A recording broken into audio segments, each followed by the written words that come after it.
بیان کریں.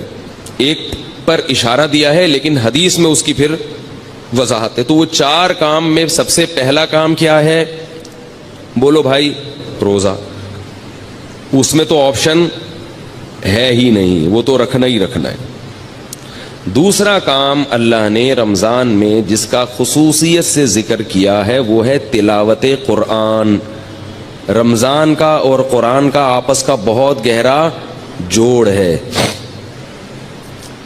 شہر رمضان الذی انزل فیہ القرآن، فرمایا وہ مہینہ ہے جس میں قرآن نازل کیا گیا.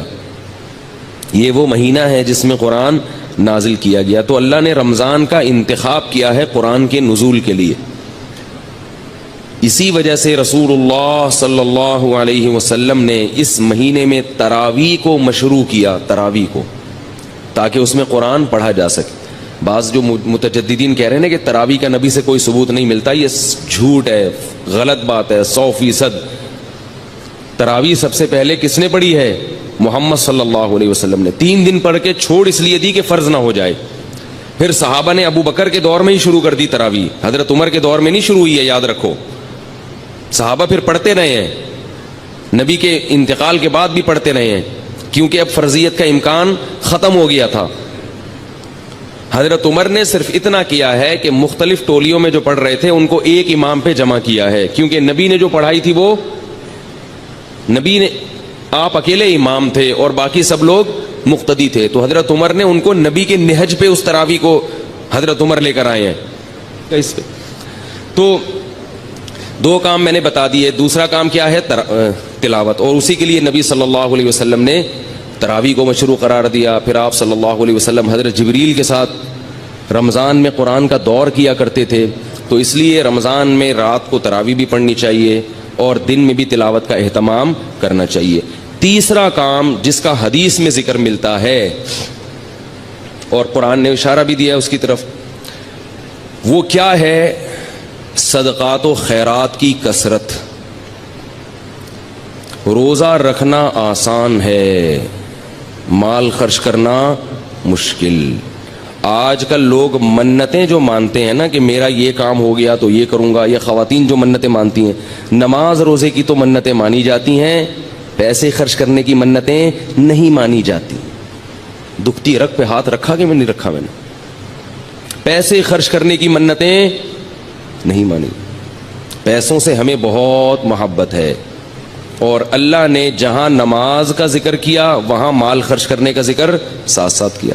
اس سے پتہ چلتا ہے کہ اللہ کو کنجوس نمازی پسند نہیں ہے. تو ہم اس نوٹ سے دل نہ لگائیں، اس پراپرٹی سے دل نہ لگائیں، رکھیں، مگر ساتھ ساتھ اللہ کی راہ میں خرچ بھی کیا کریں.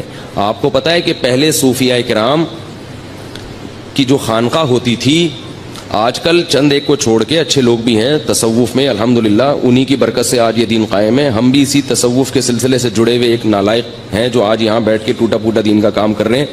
تصوف پر رد ہرگز مقصد نہیں ہے، کسی کا مذاق اڑانا مقصد نہیں ہے، لیکن بہت سی خانقاہیں کھانے پینے کا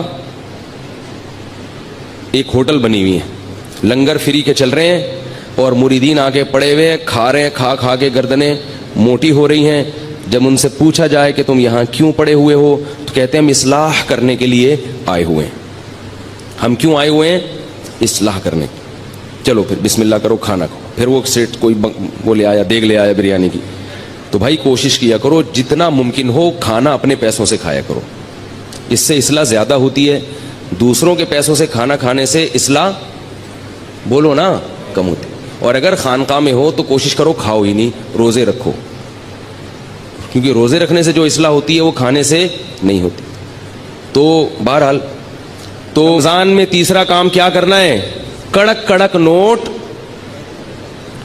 بولو اللہ کی راہ میں، بولو نا، جملہ مکمل کریں، آدھا کام اسی سے ہو جائے گا، بولنے سے ہو جاتا ہے.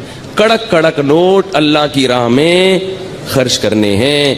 اور شیطان کہے گا کیا کر رہے ہو، اتنی محنت سے کمائے ہیں، اتنی محنت سے کمائے ہیں، کیسے دے دوں؟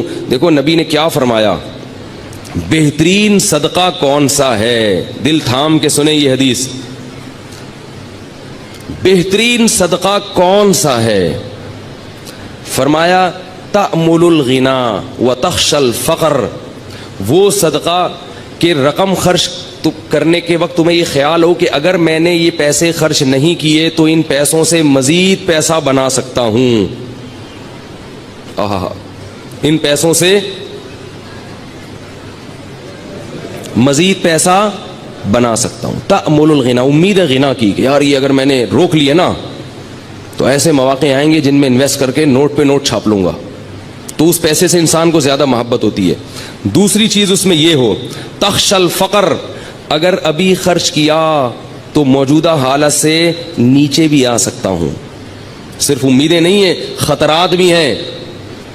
تأمل الغنا وتخشى الفقر، اور فرمایا ان تکون صحیحا شحیحا، صحت مند بھی ہو، ورنہ بعض دفعہ بڑھاپے میں انسان خوب صدقات و خیرات شروع کرتا ہے، اس کو پتا ہے اب میں دنیا سے جا رہا ہوں، یہ پیسہ میرے کام نہیں آئے گا، بچوں سے بنتی نہیں ہے، ان کو محروم کرنا ہے، تو یہ فلانے مدرسے میں دے دو اور فلاں مسجد میں دے دو۔ صحیح کا مطلب بالکل جوان ہٹا کٹا، ابھی کھانے پینے کی، لائف کو انجوائے کرنے کی عمر ہے۔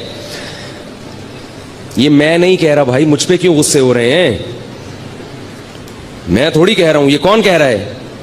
رسول اللہ، اللہ کے سفیر جو دنیا میں اللہ کا پیغام لے کر آئے تھے، صحیحاً، صحت مند، ہٹا کٹا، اور آج تو بڑھاپے میں نہیں کرتے، پاؤں قبر میں لٹکے ہوئے ہوتے ہیں پھر بھی میرا پیسہ میرا پیسہ میرا پیسہ، لیکن جوانی میں کرنا اور مشکل ہے۔ ان تکون صحیحاً، 4 شرطیں۔